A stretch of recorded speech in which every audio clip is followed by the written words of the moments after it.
àbáyé kan ló wà. The sun will rise, the moon will show. Kí la fẹ́ bọ́ lọ́rùn fà? It doesn't matter what I see. I will rise and chase my dream. Irú Ọlọ́run ni kò sí. At the end is victory. That's why I say one day the story will change.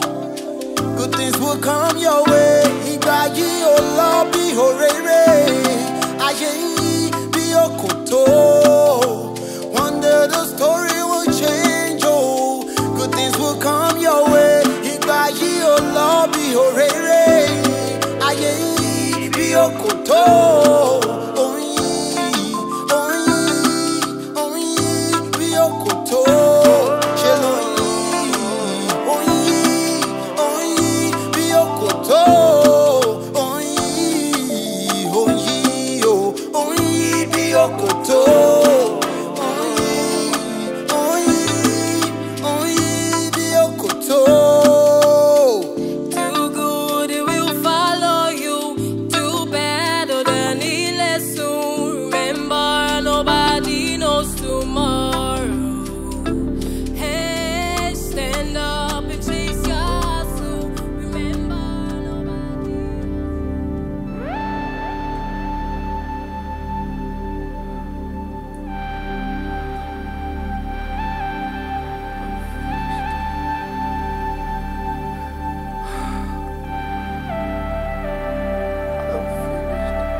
Travel ni. Oh, ẹ má ṣe ìránṣẹ́ ó ti yé mi. Ẹni tó bá rí yín gan, á mọ̀ pé kàn ń ṣe yín. Ìyàwó yín àtàwọn mọ̀lẹ́bí ń ṣẹ̀ṣẹ̀ jáde láìpẹ́. Bí a kẹ́ pè wọ́n. Bí a kẹ́ jókòó. Ọmọ yín ti ṣaláìsí.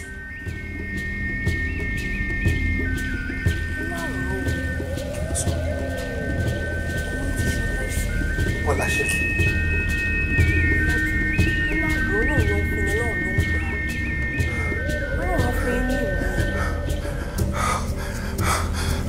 Daddy.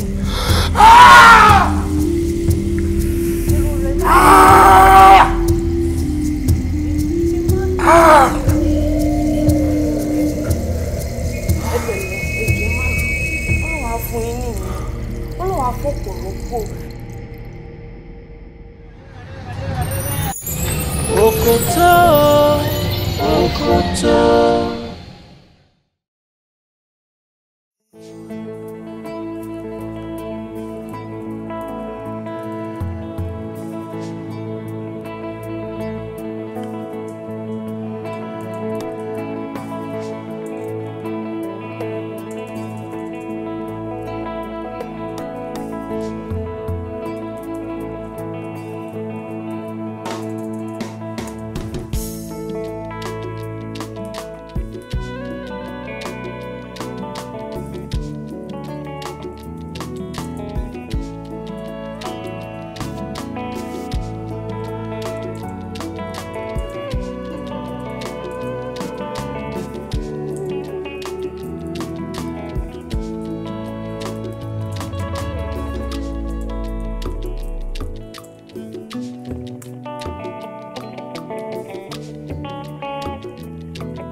Hello, ma.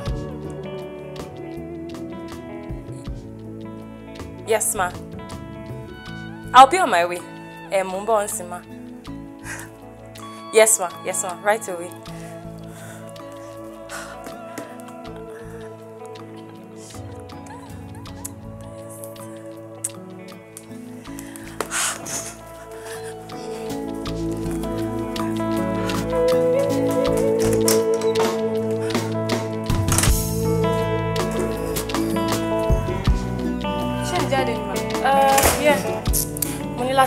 Dr. Monsignor, I want to you just sound.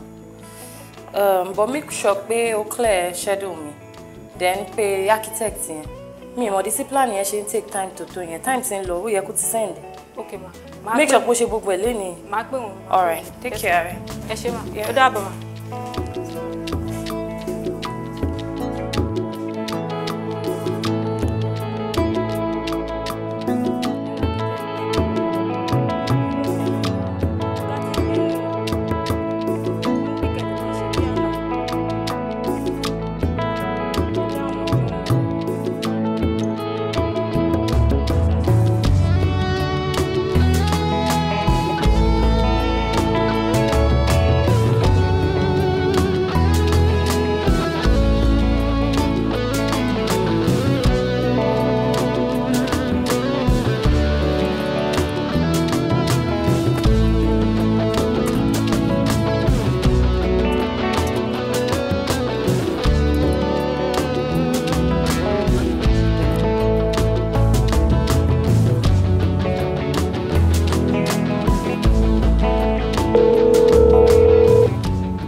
Excuse me.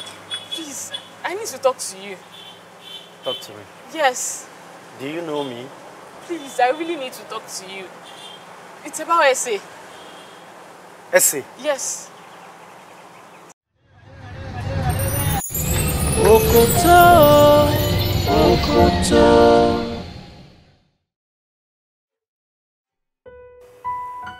Essay na my cousin. I've been live for Lagos. Essay life fresh for Lagos. Essay dey live soft life when she dey Lagos. Their life fresh. Nothing hard for them for Lagos. But you get one day, make Essay and her family they travel from Lagos.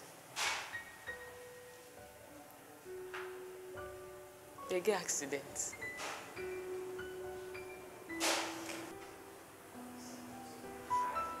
Everybody wey dey inside that kind of buying, except Essay.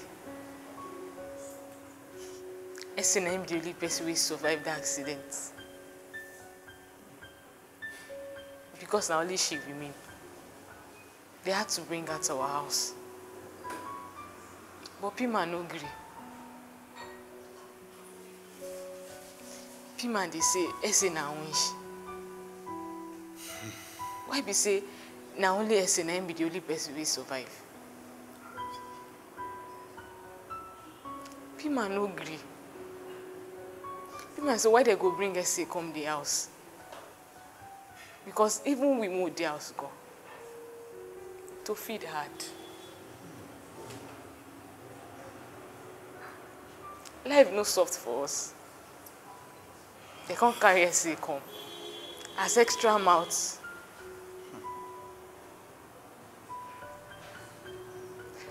We turn on to waiting for Piman. But last, Piman accepts. But as Piman accepts, make life hard for Essay. Piman suffer Essay. Life no fresh for her again. Essay no sabi anything for Piman front. Na so beat. This na him make Essay need to follow anybody talk for house. But he see me. Me and Essay na 5 and 6. We close finish. Me and Essay we connect. He reach one stage, Piman dey vex. They para say, why go they follow her dey talk? But I no mind. Essay, you don't break plate again. Eh? And that plate, now they take the chop for this house. Wetin happen? You be winch? Abi you be ogbanje? Now only you? Wetin they even they talk? Accident happen. 5 people dey inside vehicle. Only you survive. No be winch be that. Abi no be juju. Eh? Now you go break plate. Now you go break up. For school, they say you don't do anything. For house, you don't sabi do anything. Person go they talk to you, you no go answer. Person go they even with the vex, you no go even say sorry. You be winch. Now what I don't confirm be that. Winch, now you be. See, make I warn you. Oh. The way you take kill your papa, you no go fit kill me like that. Oh. Now the one you want go give you be that. Nonsense. You two, why you not talk sorry? And why you not collect the plate at the wash and can't give them to you? See what happened? Washing plates reminded me of my mom.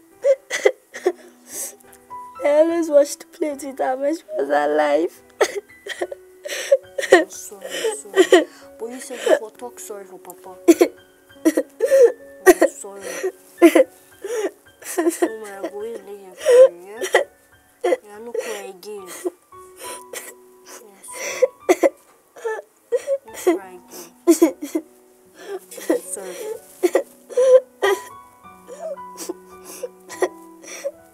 This is sorry, no. Me and Essay connection no be here. Essay sabi me, I sabi Essay. Every power way Essay they do, I sabi everything. Both the one way no clean, both the one way no clear. Let make me sabi you. Boss. This is serious. See, I knew Ese was a disturbed girl. Mama Queen can't disturb Ese. And I knew that Ese was more than what she portrays. Becky ma parọ́ fún ẹ. I love Ese. Mo nífẹ̀ẹ́ Ese fún èèyàn tó jẹ́. Not for anything. And I love her with all my heart. But to me, Bani parọ́ fún ẹ. I don't know anything about Ese. I don't know her friends. Me, Molly, me, Mono, me, mo anything nípa Ese. Then I realized that Ese is a kind of girl tó jẹ́ pé tó bá rush, ó máa padà lose ẹni. You can't rush Ese. Ese will only do what she pleases. Nígbà tí mi dẹ̀ ti realize pé Ese ń ṣe ọmọ téèyàn máa ń rush. So I gave her the space and the time she needed. And at a point in time, my patience paid. She started opening up to me. Ó bẹ̀rẹ̀ sí ní sọ àwọn little things, those elementary things. And inú tèmi náà dẹ̀ dùn pé ọmọ tí kò sọ̀rọ̀ fún mi for a very long time tó bẹ̀rẹ̀ sí ní open up to me, you know. So one day we decided to go out on a date. A very special day actually.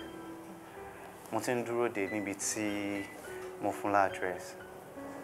But Ese never showed up. Mo pe nọ́mbà ẹ̀ severally ó rìn kò gbé. Ìgbà tó yá nọ́mbà ẹ̀ bẹ̀rẹ̀ sí ní sọ switched off. Láti gbà yẹn náà ni mo ti ń wá Ese. Bẹ́ẹ̀ téèyàn téèyàn ò mọlé ẹ̀ téèyàn ò mọ̀nà ẹ̀ ibo lèèyàn fẹ́ wá sí. Can you now imagine the trauma that I'm going through tí mi rí fi ayé mi bá sọ̀rọ̀ látọjọ́ yìí? Kò sí nǹkan tí mo fẹ́ ṣe mi ò mọ bí tí màá wá sí. I don't know.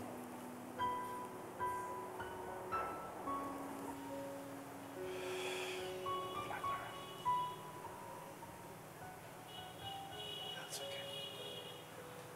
It's okay. Everything will be okay. Okay? I'm married. Yeah, now what for you? You buy popcorn, we no see water, we no see anything. So far, no they tire you. Enjoy, Eko. And because they still see something chop, you see they talk. Broke boy.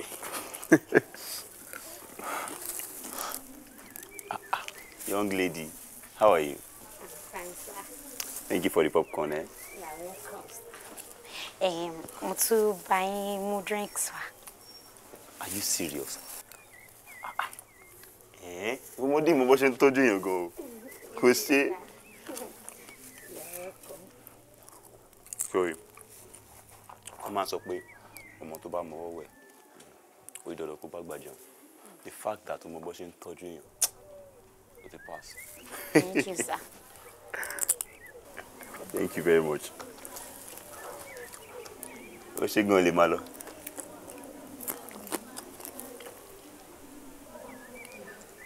Dami. Sir? Ṣùgbọ́n nǹkan tí mo sọ.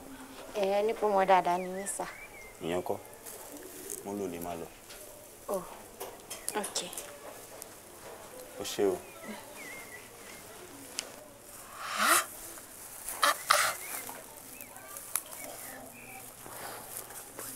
Ọmọ àǹtí mi kí ló ṣẹlẹ̀? Guy, why you dey do things like this? Kí ló dé tó sọ fún mi pé ọmọ yẹn ló ra kíní wá, whatever this is. Èwo ń tiẹ̀ lẹ́yìn kó ti jẹun nǹkan tó máa jẹ. You dey think straight at all. Kí ló dé tó máa gba nǹkan lọ́wọ́ student? Èwo ń tèmi, wetin concern me? Person say won't buy popcorn for me. She make I thought I no want it. Lọ́mọ tí mo ti kó jẹ already. Àbúrò rẹ̀ yóò rẹ̀ ń jẹ ọmọ yẹn. See, now because I know say na your pin, na why I leave am for you. What's that supposed to mean? No be your... Yeah, don't ever say stuff like that again. Why? Kí ló ṣe boy no? No the con chop, don't see you to study kini. Then jera nínú ilé o. It is I don't know. Me I go chop this one. Make una dey chop on herself for corner. Una sabi confirm. Mama aunty me. I no fit drink too o. Okoto, Okoto. This land means a lot to me. Nǹkan tó dẹ̀ mú mi tí mo fi change mind me. O gbọ́dọ̀ fọwọ́ sọ̀yà fún mi pé o ní disappoint me. You have my word, ma. And this is just the beginning. Àṣẹ̀ṣẹ̀jọ́ bẹ̀rẹ̀ ni o. Tó bá lè ṣe eléyìí tó wà lọ́wọ́ ẹ̀ dáadáa. Iṣẹ́ ṣe pọ̀ tájọ máa ṣe. I'm here for you anytime. I understand, ma. Ẹ ṣé gan ni, ma. Let me show you through there. So, Isalembi, this is the car park. Okay. You drive in through this place and you go out through this place. Now, okay. This road leads to the first floor. Yes, and so we have some stores here. And then this is Are Ajitoni's gravesite. And all around here is the picture gallery. So the historian works here 24/7. Yes, ma'am. That's fine. Yeah, I'm impressed. Okay, ma. Yeah, we have a good work to do together. And I think you have a good team as well. I could say that with all this is a great one. And what you should check with Dr. Isentry. Really? Though me meet one nígbà yẹn o, but wọ́n ṣiṣẹ́ dáadáa fún mi. Dúró ná, mo rò pé ó yẹ kẹjọ wá ni. Mo ti ń try láti reach one for a while now, but I'm sure it's just busy. All right. Anyway. Thank you so much, You ma. must Thank welcome. you. Don't Very worry. honored. Anytime. Bye-bye, ma. Thank you. Have a nice day.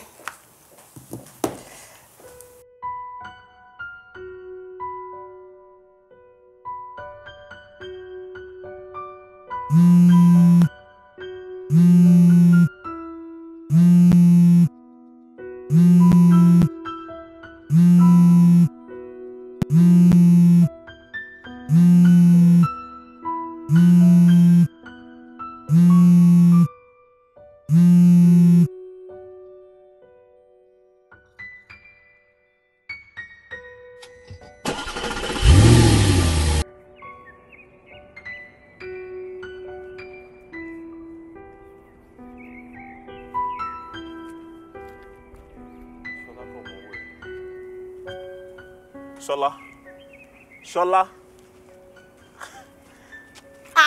Hey! Bankole. Kí ló ṣe bí báyìí? School kan nítòsí bí báyìí ni mo ti ń serve. So, their Corper's Lodge is somewhere around there. Really? Mo ń lọ lé ní. Hey! So ìwọ báyìí ò serve ní Ìbàdàn. Ó dẹ̀ pè mí. Rárá o, kò ń ṣe bẹ́ẹ̀. I've just been a little bit distracted. You know how it is now, from one thing to the other. But mo pè é kó tó gbọ́ mi. Is everything alright? Are you okay? Cosmate mi kan ló ti wà ní hospital for a while. So ó ti padà ṣaláìsí at the end of the day. In fact, ilé wo gan ni mo ti ń bọ̀ tó fi pè mí. Yeah, so sorry about that.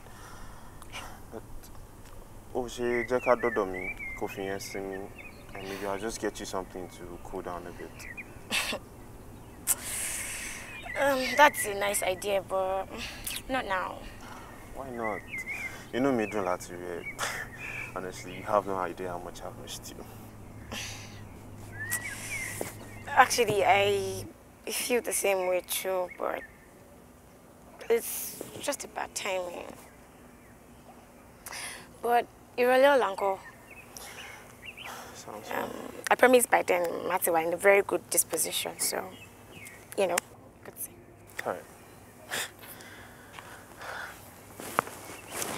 All right. Yeah, bye.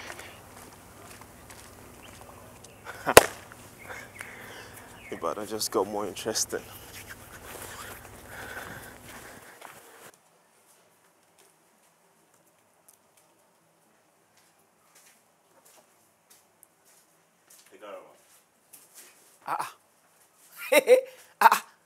Kọ́pà níyì. Ó dọ̀bálẹ̀ kí mi. Please sit.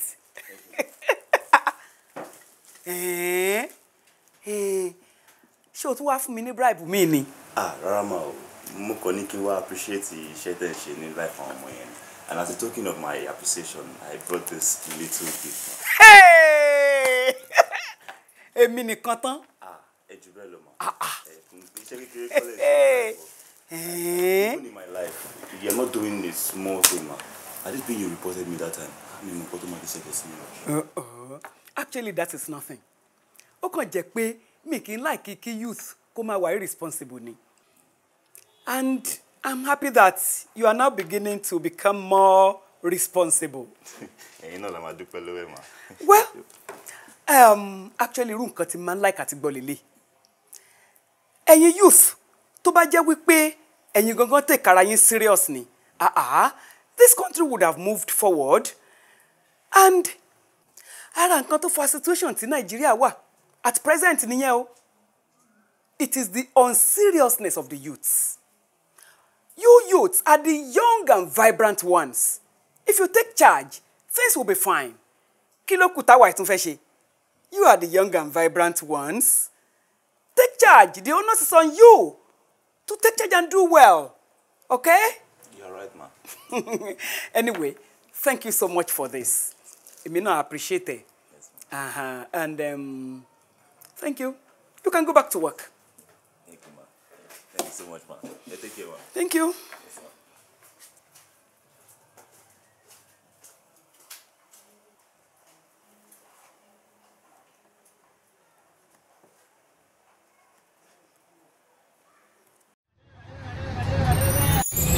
Okoto, Okoto.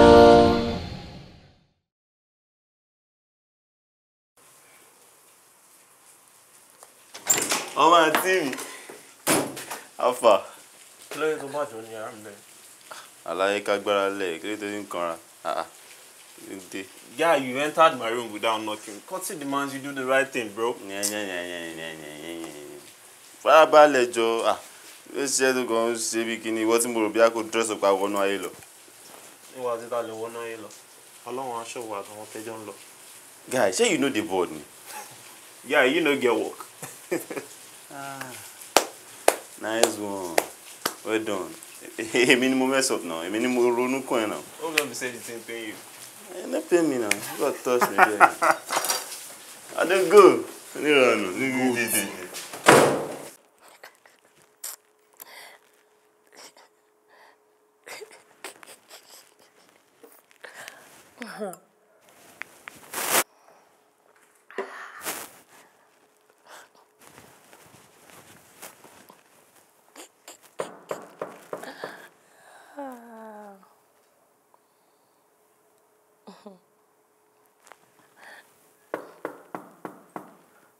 Who is that?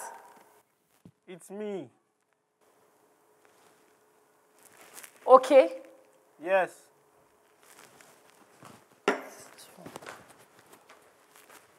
What are you doing here? Kí ló wá ṣe níbí báyìí? I'm making one day.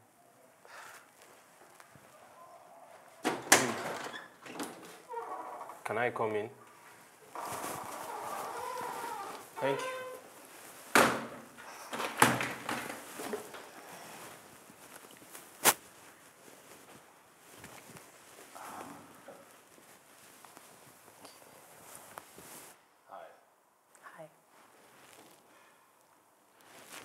Join me.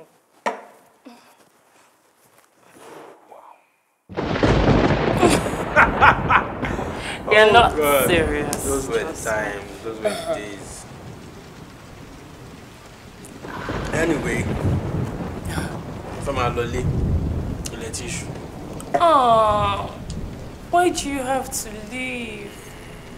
I'm sorry, but I don't want to overstay my welcome. But she joke both in Dariji me by Kimatu Lomunu Berry. Okay, no, not at all. See, I've had quite a day, and honestly, I do not want to end this on a bad note. To really know me to go around. Wow. We've been drinking, so you've had quite a day, like you said. Maybe when you have a clearer head, we can talk.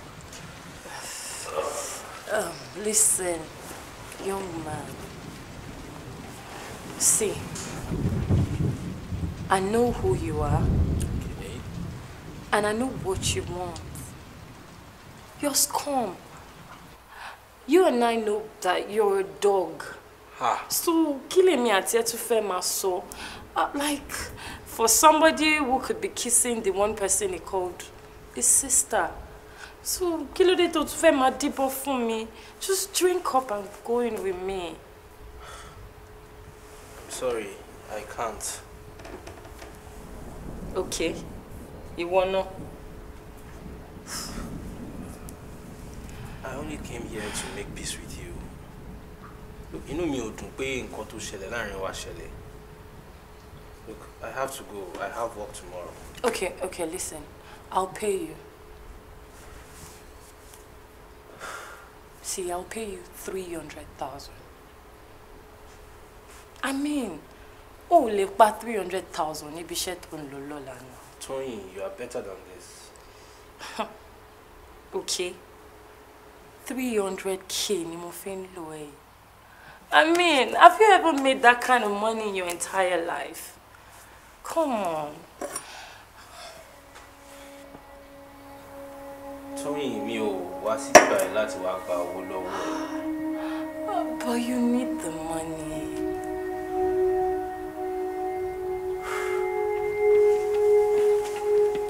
Listen, I could make the transfer right now if you want.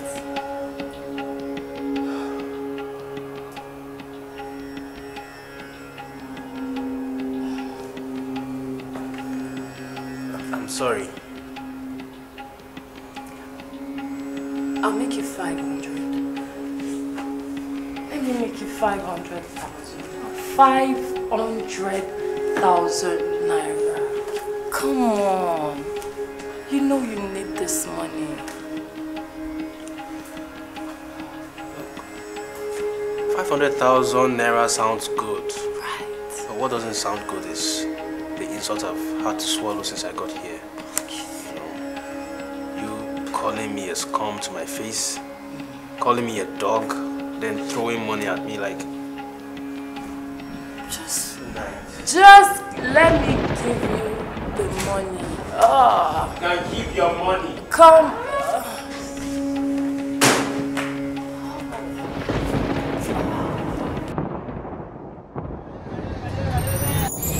Okoto, Okoto.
ṣe níbí lálẹ́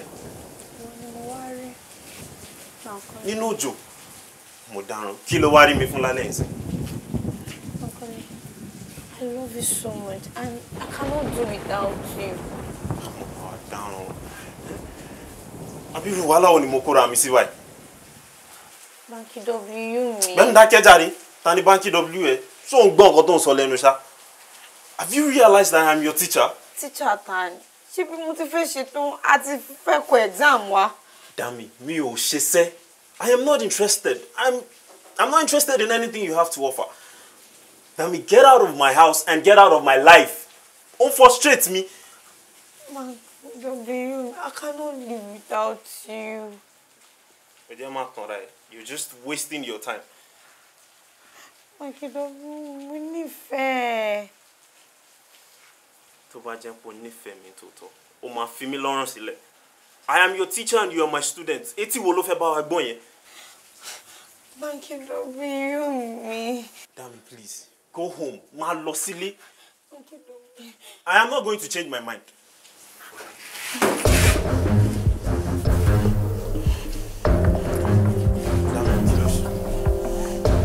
Ọbẹ̀.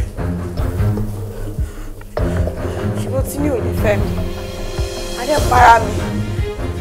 Listen, please put the knife down now. And add your salt. I'm a salt to my dog. No! Mo nífẹ̀ẹ́. Ó bá mi sọ pé ó bá para mi sí ẹ lọ́rùn. Look into my eyes. Look into my eyes now. Be up, silly. Put this time. Check our sorrow. And we'll sort this. You're your solution. No, ó sọ fún mi pé ó nífẹ̀ẹ́ mi. Kí ni mo ṣe láyé? Jẹ́ kí kúkú para mi. Yeah, mo nífẹ̀ẹ́. I do love you, mo nífẹ̀ẹ́. It's a lie. It's a lie. Yeah. I don't believe you. Okay, I'll love you from now on. Are you okay with that? Just be your best let you to your long. Irọ́ ló pa. No, Maro, Dami, mo nífẹ̀ẹ́. Look. I don't believe you. Alantere o. Alantere o. Alantere. Alantere. Alantere o. Alantere. Alantere. Alantere o. Bàbá ní ilé mi lágbára. Màmá ní rodò lọ́wẹ̀. Mo dọ́dọ̀ mo bólúwẹ̀rí. Ọ̀kan ní tí ọ̀kan yàrá. Ọ̀kan tó kù ṣe ti gbọ̀n. Mo ní ọ̀kan ní tí ọ̀kan yàrá. Ọ̀kan tó kù ṣe ti gbọ̀n. Bẹ́ẹ̀ bàbá mi délé. Ẹ kí bàbá mi fún mi. Ẹ kí màmá mi fún mi o. Ẹ kó dojú ọ̀la o. Ká tó fi pàdé ṣọmọ. Ẹ kó dojú ọ̀la o. Ká tó fi pàdé ṣọmọ. Alantere o. Alantere o. Alantere. Alantere.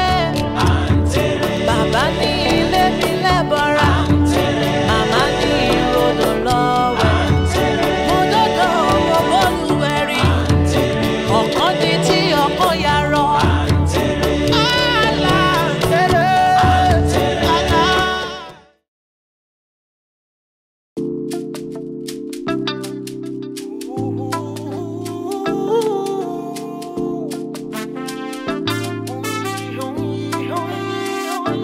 Season come and season go. Ṣùgbọ́n kan ló wà. The sun will rise, the moon will show. Kí la fẹ́ bọ́ lọ́rùn fà? It doesn't matter what I see. I will rise and chase my dream. Irú Ọlọ́run ni kò sí. At the end is victory. That's why I say one day the story will change. Good things will come your way. Ìgbà yìí ò lọ bí òréré.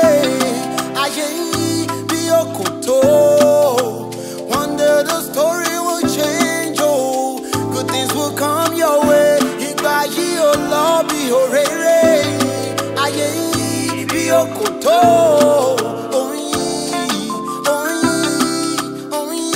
Bí Okoto. Ṣé ló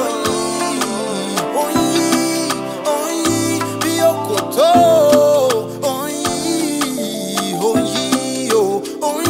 Bí Okoto.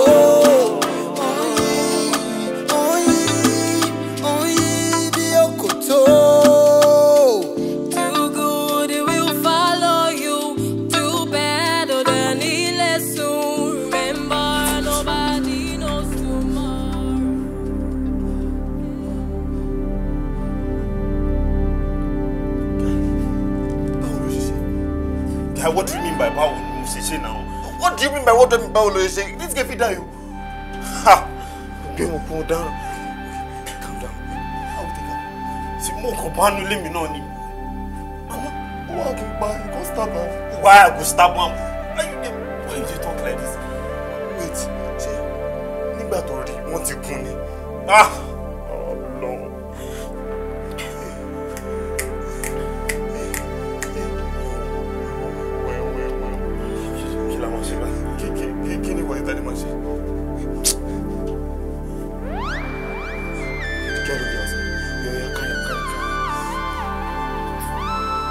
Carry this thing now. No be you should find come. No be your property. Carry him, Joe. Help you carry waiting. I no get strength. Carry him. Who carry this thing? Ah, be dada. Who carry him?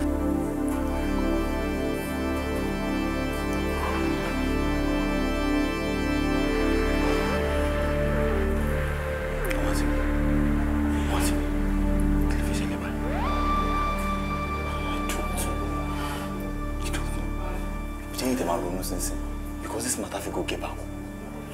Get back? Which one be get back when you talk? Only lane. Kill a fish is in mind. I don't know. You don't know, Conso. You don't know. Oh, down also you don't know. But me, I'm going to move on. But don't be tea, you should be right. Don't be tea. What do you want to tell our parents? Kill a fish of water, don't go off. She wants to make a one brother. You want to know off those or what? Simi, pray for the best, but be prepared for the worst. Be prepared for the worst.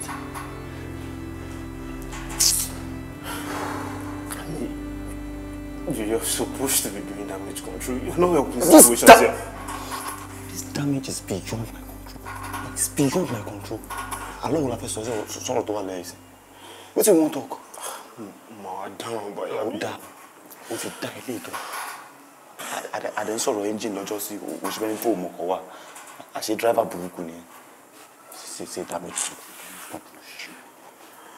Ah, God. You don't know. What?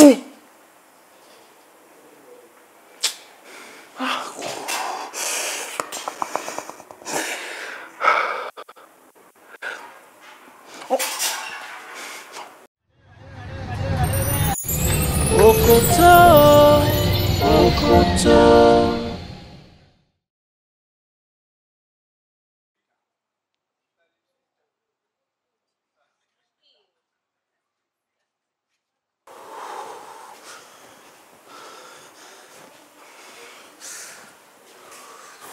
Neyo. So, báwo ni kíní náà ṣe ṣẹlẹ̀ gangan? I don't know. Pàdé mi yẹn ló pè mí pé àwọn kan àtàgbègbè yẹn àwọn lọ́gùn. So, báwo títí àti ọmọ tọ́gbọ́n báwo ló ṣe jẹ́? Tèmi kẹ̀. Òun ló pè mí náà. Na my friend, we are neighbors. Okay, so neighbor on that. Jáde reporter. She make a call on me. No, but you guys should pray for the girl because ọ̀rọ̀ ọmọ yẹn ọwọ́ Ọlọ́run ló wà o. She'll be fine. Keep praying. That's all I have to say. And I'll get back to you soon. Keep praying. Keep praying. Come on, see me. Hey.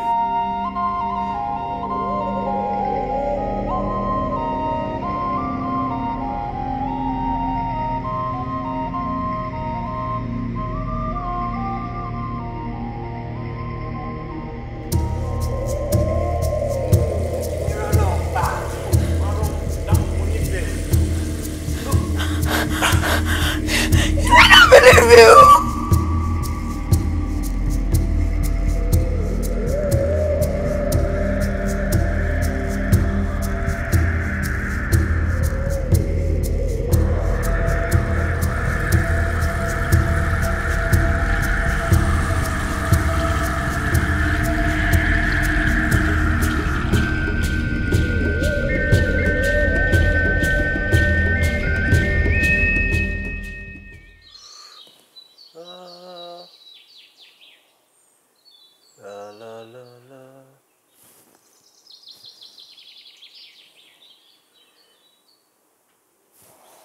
Alaye, this one way they sleep like pregnant woman. You no go wake up, go prepare for your meeting with this lazy guy. Simi. Waiting now. I don't like forget. They want to abuse me. Tell her go buy so. Why we go sunku gbagbe? Hey, I beg before you go, you decide Roger many change come back. Why? Haba. Ọmọ mi náà ló jẹ́ now. Mo bi tọ́mọ tiwa náà lè dé lọ́la. Well played. And your turn now. Why do you? Hustle o. Kó má lọ dọ́mọ àṣẹ tó ń dúró de give away. Na so. Ẹ wá máa lọ jàre. Má lọ.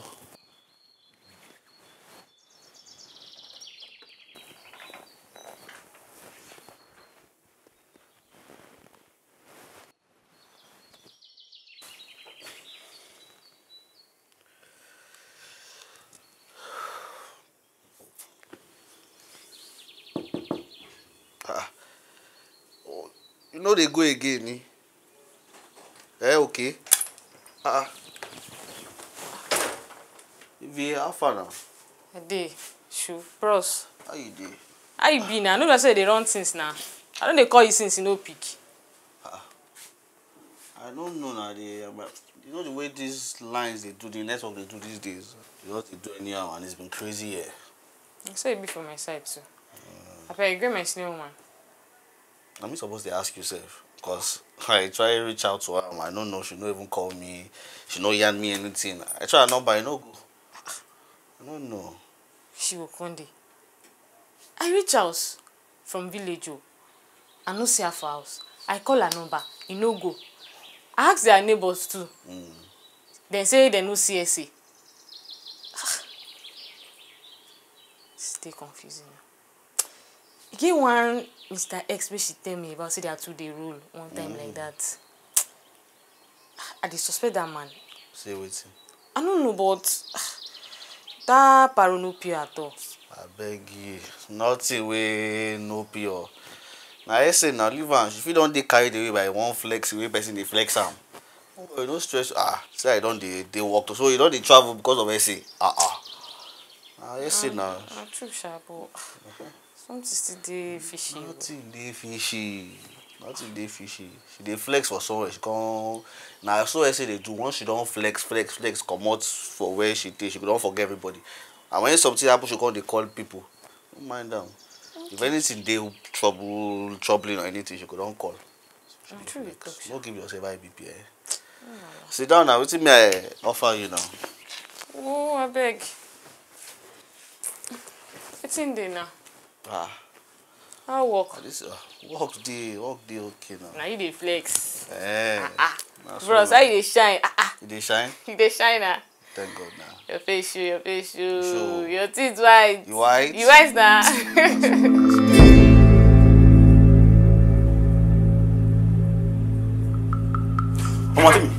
Ọmọ tí mi. Ìbúrò ti dàrú. Ó ti fara wálẹ̀ kí ló ṣẹlẹ̀. Ó ti dàrú ni. Kó tá sí ẹsẹ̀ ti jáde. Ó last tẹ́sẹ̀ jáde. Don't do this to me. Don't do what to you. Ṣé mi mọ̀ gbọ́n náà wá ní? Ọlọ́pàá ti wá ń ta ọ. Ọlọ́pàá ní lórí tó ń sọ. Lórí tó ń sọ̀rọ̀ wá ṣe sí.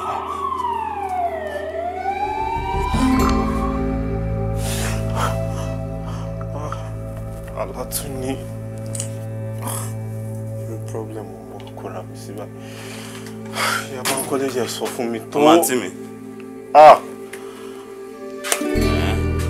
Ìwọ dáràn tó wá ń sàn. How she? Èmi ló ń bí how she. How she ko? Who is he? But they're down. She responded to treatment. No.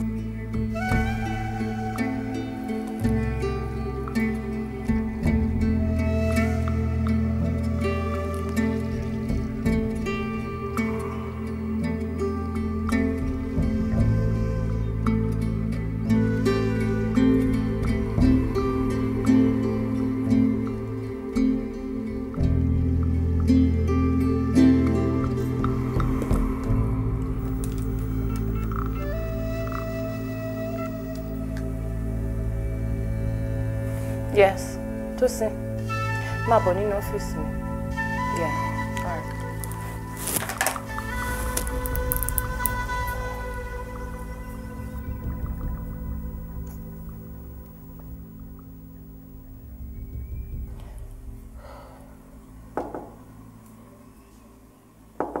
Yes, come in.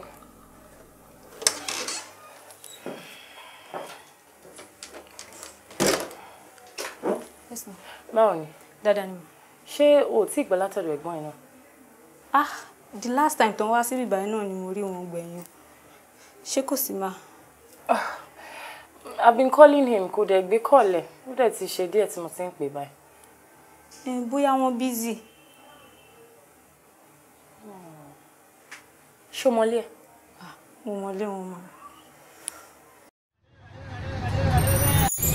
Okoto, Okoto.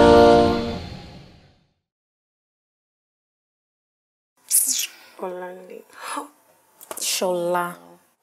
Ṣọlá. Mi ò ṣàlàyé bó ṣe wà múdí láti nǹkan yìí. Ó nǹkan tó ṣẹlẹ̀ ti ṣẹlẹ̀. O need láti move on. Ó tó bá continue like this, ó tún máa wù nǹkan mi jáde lára yìí. Àbí Bọ́láńlé. That girl was promising. I mean, you need be buying just like that. Àtẹ̀kọ́ tó ti dé náà ló ti wà nídìí. Pẹ̀lẹ́. Mo kọ́ tí mo tẹ̀ wá rò ní. Bóyá ká dẹ̀ tẹ̀ jáde lálẹ́ yìí. So wá tẹ̀lé gbogbo ìrònú yìí kúrò lára. Let's go out and have fun. Yeah, any only points. And moreover, any ladies' night, any club casket. So we can go out. Mo ti tó àtẹ̀kọ́ náà ló ti wà múdì báyìí. Ṣé bí ọ̀rẹ́ lásán kọ́ ni? Àwọn tó wá jẹ́ family members ẹ̀ kí ni kán wá ṣe? Wo àjọ máa lọ club yìí lálẹ́ yìí and there's nothing you can do about it. Àjọ ń lọ ni. Ló ń ṣẹlẹ̀. Actually, mo ti meet long time crush me from way back. Really? Yeah, so mo feel pé bóyá kí n pè. Kí n dẹ̀ send any address bóyá ká meet up ńbẹ̀. It's better. Okay. Yeah, can be. Yeah. At least you take my chair up. Abi. Oh.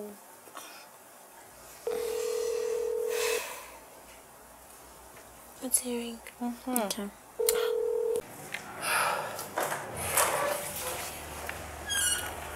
Báwo ni? Ṣó gbé call tiẹ̀? Wọ́n gbé o.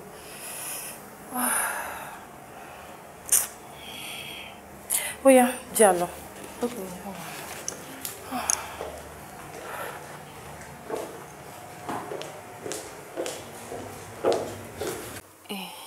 This one is done.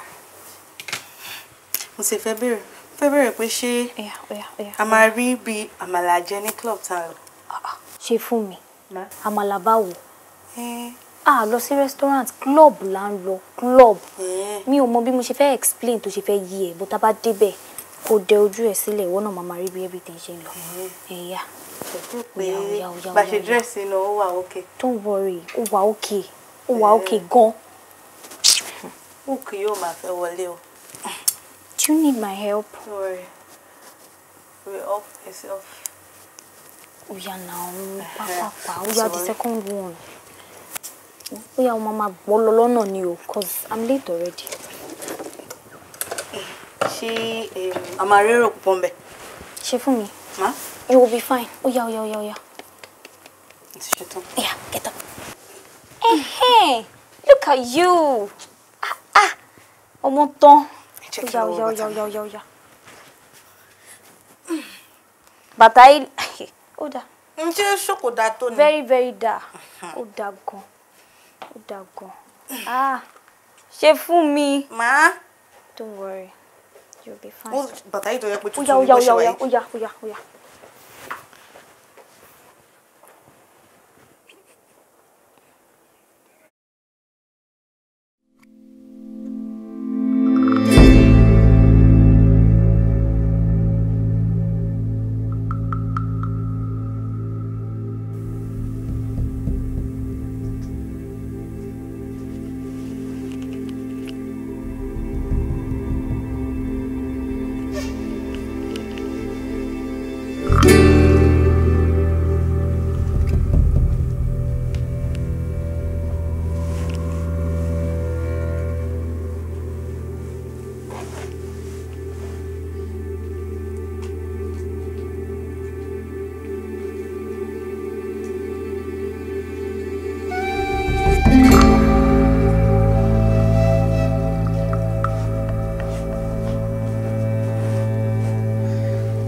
Ladies and gentlemen, I go by the name Kenzo, and you're all welcome to my time. You're all welcome to chill and vibe with Kenzo.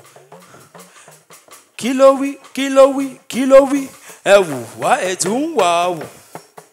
Ewu wa etun wa wu. Àwa kì í ṣọmọ kọ́mọ tí ń ba lè jẹ́. Ewu wa etun wa wu. Pa gudugu pa kilowi.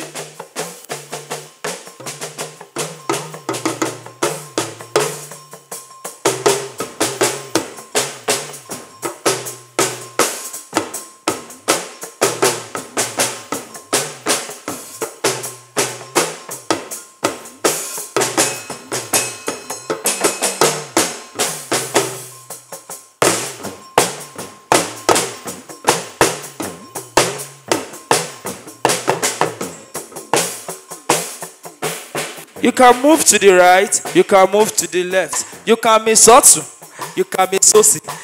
Okay. Abami yo for Africa. Titi keke.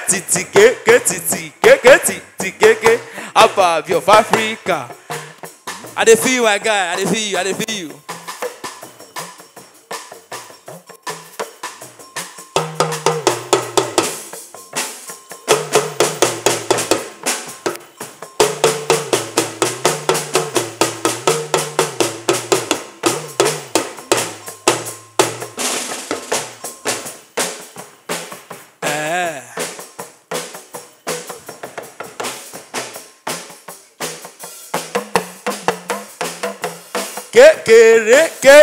Kilowi.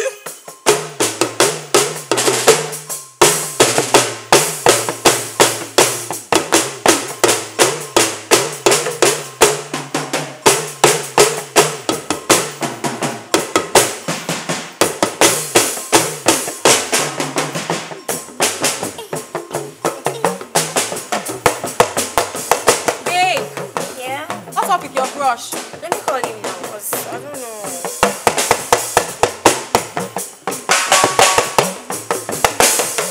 Break it down. Ìlú náà ni ìlú bàbá ìlú.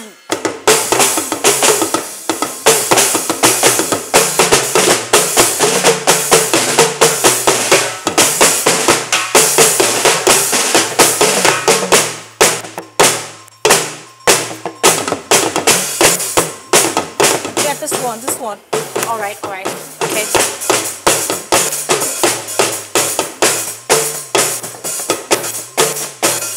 What happened?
Hello.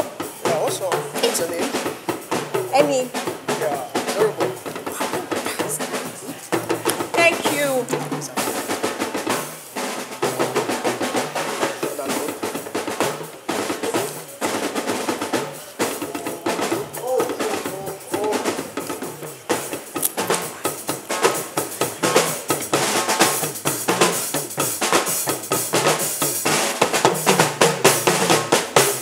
Yeah, let's have some minutes of time.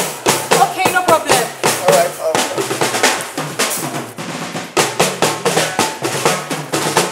Any, we are here for Shalana. Please let me. Brigida, up I'm your Africa. Titi keke, titi keke, titi keke, titi keke. Up I'm your Africa. Thank you, ladies and gentlemen. Thanks for coming out to support my drum session. Thank you.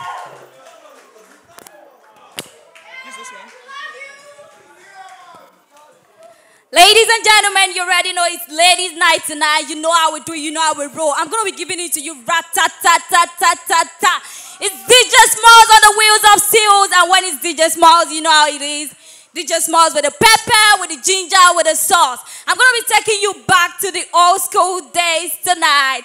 Let's go!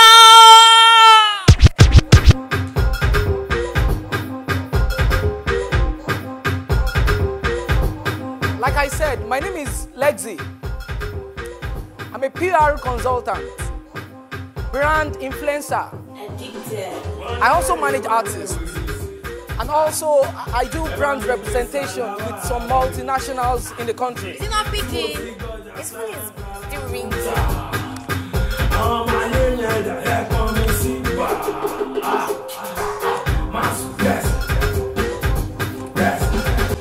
Yes, I have influence with a lot of clubs and lounges within Southwest. Yeah, you see that DJ? DJ Smalls. Yeah, her name is Smalls. I manage her.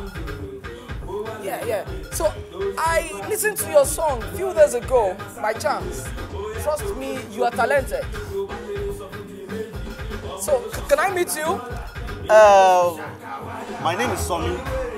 I write songs, I produce my own songs, I record myself, and I also mix and master my songs. So everything, we can push everything back up. So me the songwriter, so me the composer, so me the singer, so me the mixer. Exactly. Only you. All right, nice meeting you anyway. And I think with my influence, pẹ̀lú iṣẹ́ tó ń ṣe yìí, with your talent, you are now the new star now. Thanks, boss. I can assure you that, you understand, that we're going to work together, and I can assure you that you're going to be a star. Yes, yes. You're very good. Yeah, we are going to discuss on the percentage within ourselves. That's the first thing. And secondly, I will talk to my lawyer so that he can draft an agreement. And after that, about to sign it, we don't have any problem. You understand? Makes sense. My star. My manager. Good to meet you. Good to meet you. Thank you. Hey, DJ Sport, good though. Ọmọ mi ó ta. Oh yeah.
ẹ jọ kí lérò gbà yín àti pé kí lérò gangan kẹ́ tó mú style yìí nígbà tó délé tó lọ. Ó yà mí lẹ́nu. O like style mi àbí? Wonderful. Ó ṣeun.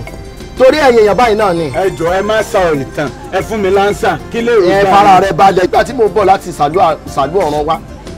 Ìní irun lórí. Mo wá wò ó sùn pé ta ilé irun yìí ó mọ̀ go fa o. Ní bá wá rìn lójú títì oòrùn yóò dá yóò wá pa mí orí mi wá máa gbóná yàn yóò máa gbóná jàn yóò máa gbóná yàn. Mo bá wò pé tò ọlọ́mọ ṣàánú èèyàn tiẹ̀ wá rìn lọ́jọ́ kan orí tiẹ̀ á lọ ń blò akànṣe gbá o nínú oòrùn. Mo bá pété lọ ní ìhó olúwa bá mi ṣe style canopy. Do you feel it? Yeah, canopy. Òsì ni wọ́n ló bá wọn náà. 6,500 òsì lẹ́ ń ṣe. Onírà nù. Ẹ rí pé ní gbogbo ọ̀sán ẹ̀yin nìkan. Bó ti lérò. Ti bá mọ̀ pé ẹni fún wa ní kọrin fún yín. Akọ̀wé sórin fún yín. Ẹ wo ebelebe tí yín kò ní sangale wa. Sangale wa kọ́kọ́. Ẹ lè sọ mi lọ síbi tí yín. Ebelebe ẹ sọ. Kẹ́rin bá ṣe ta àwọn ilé fún wa. Ilé ìta jẹ́ ń sílẹ̀ wà láàrin. Iṣẹ́ àkàwọ̀ àti ọtọ́ bẹ́ẹ̀. Níṣẹ́ bọ́ lè ṣoògùn bá ti wáyé parí láàrí o.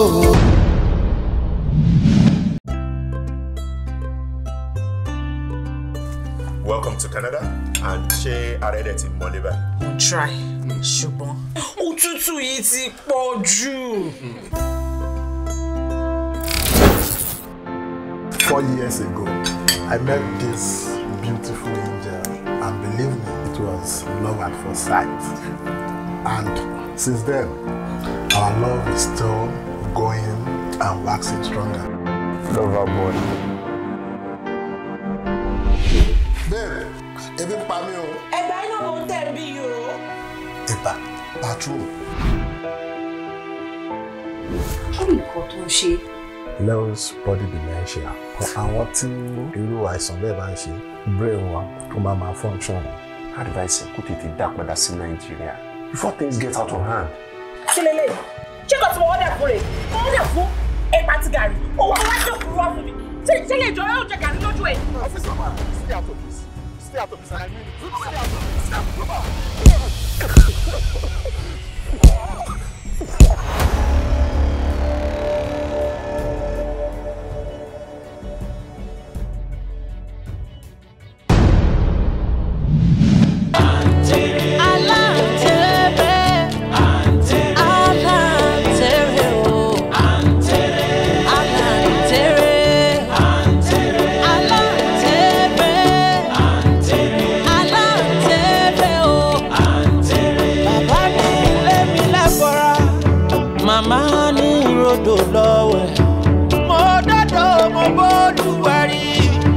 ọ̀kan ní tí ọ̀kan yàrá ọ̀kan tó kù ṣe ti gbọ́.